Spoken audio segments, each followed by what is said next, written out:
Good afternoon. Sonai চলে এসেছে খেতে। দেখো সোনাই হাসছে, বসে বসে খেতে বসেছে।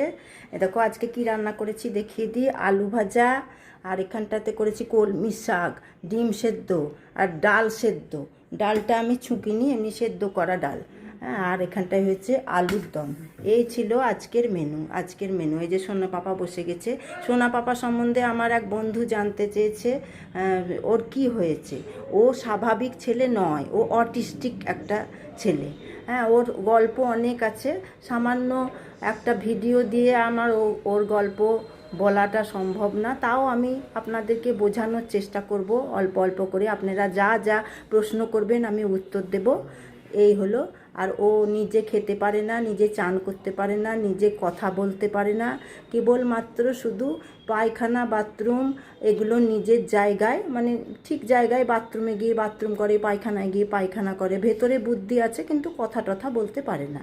এটাই ওর গল্প। হ্যাঁ, আরও কিছু জানবার থাকলে আমাকে জানাবেন, আমি নিশ্চয়ই আপনাদেরকে উত্তর দেব। সবসময় তো লেখা সম্ভব নয়। হ্যাঁ, এটাই আমার ছেলে। এই যে আমার ছেলে, আমি ছাড়া ওর চলবেই না।